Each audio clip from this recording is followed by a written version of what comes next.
Gnosticism.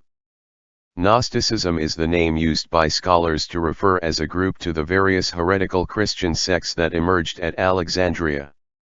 An entire library of Gnostic documents and Coptic translations from Greek originals was discovered near Nag Hammadi in Egypt. Our knowledge of the Gnostics stemmed mainly from their opponents, early church fathers like Irenaeus, c. 185, Hippolytus, c. 230, and Epiphanius, c. 375.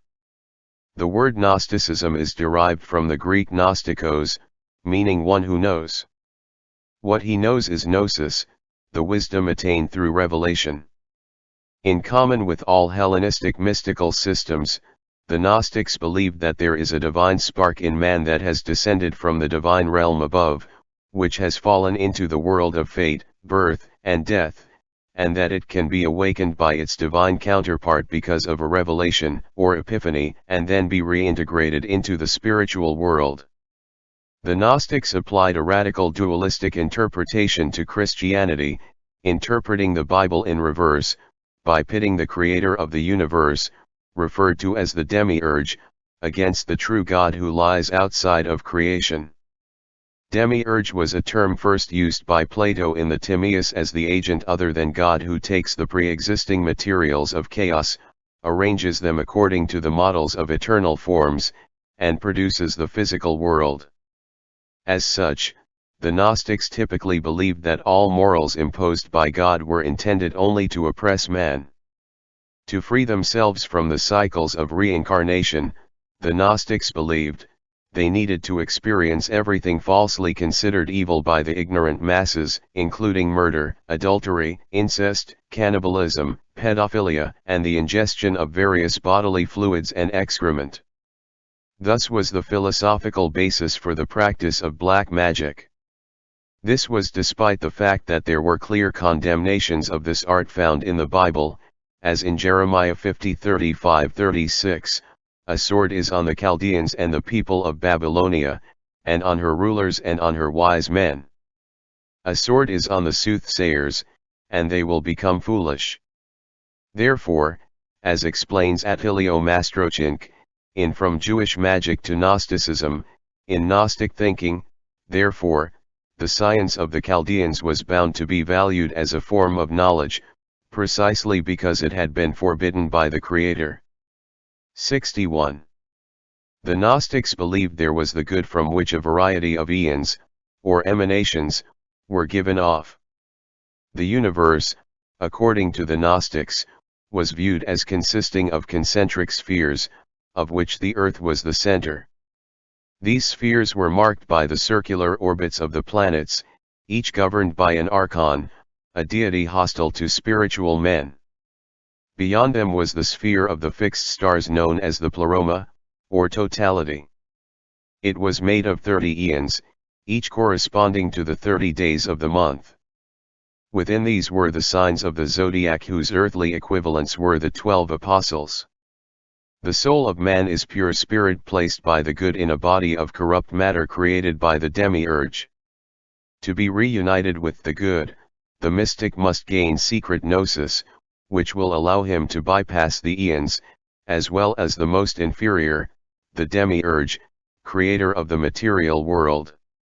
As reported by Clement of Alexandria in Exhortation to the Heathen 78.1, the primary function of Gnostic revelation was to free spiritual men from astral determinism, for according to the Gnostics, until baptism, fate is real, but after it the astrologers are no longer right.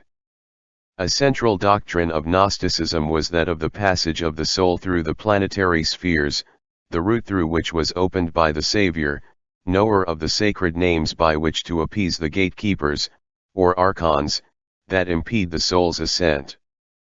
Therefore, the mystical system of Gnosticism held obvious parallels to other schools of Hellenistic mysticism, namely the mysteries of Mithras, Hermeticism, and Neoplatonism, but also with the early Jewish mysticism of the Merkabah, or which Gershom Scholem identified as Jewish Gnosticism. Scholem indicated The fact remains that precisely these ideas were affirmed in the heart of an esoteric discipline within Jewish tradition, and not only among Jewish heretics, even though the role of the pagan planet angels is here assumed by other archons.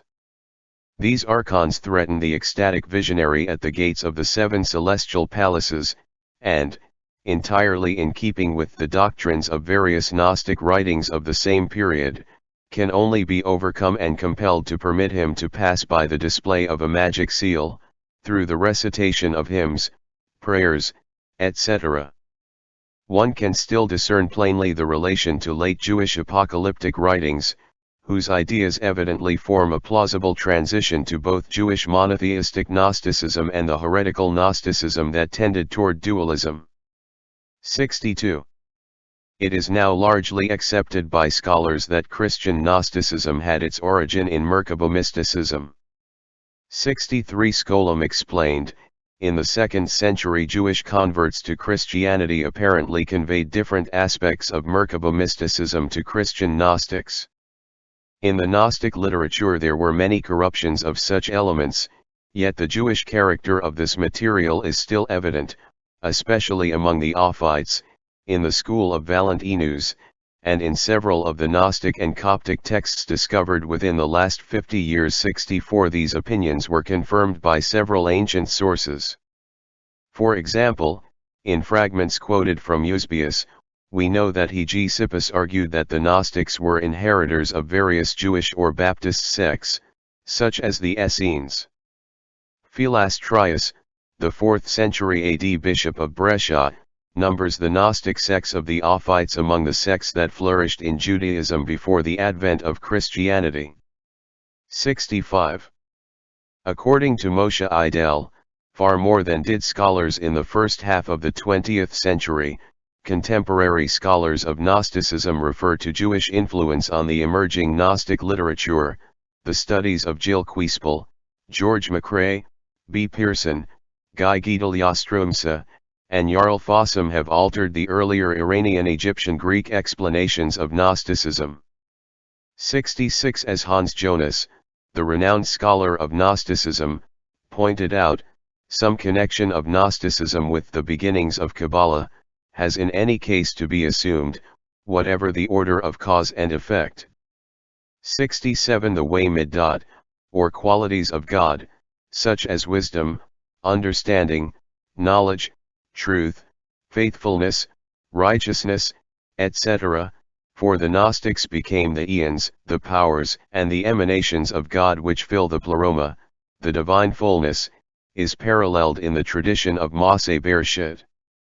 68. As in Gnostic literature, there is a magical and theurgic aspect to the technique of ascent in Merkaba, and there are very strong connections between Merkaba literature and Hebrew and Aramaic theurgic literature of the period.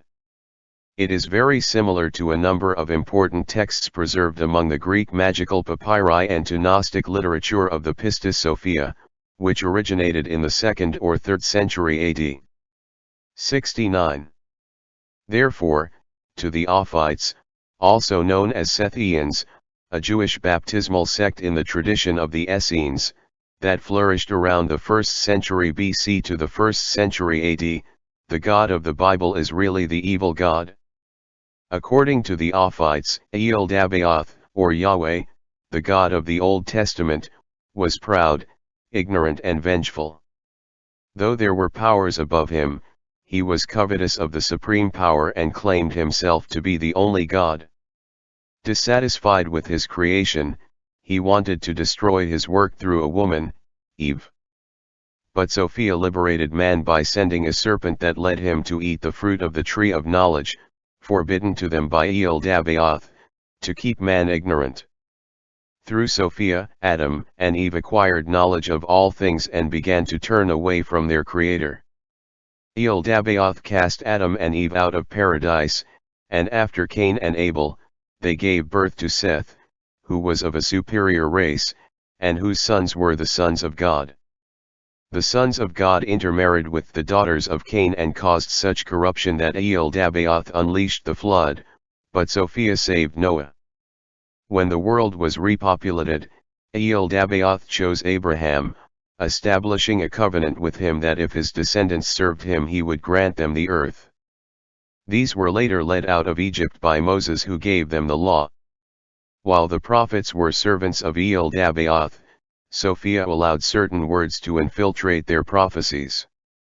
Such words referred to the primordial man, the Eon, and to the Christ, for Sophia intended, without El-Dabaoth's knowledge, to bring about the births of Jesus and John the Baptist.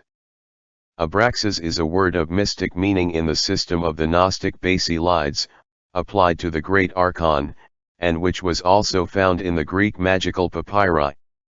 Basilides was an early Christian Gnostic religious teacher in Alexandria, who taught from 117 to 138 AD.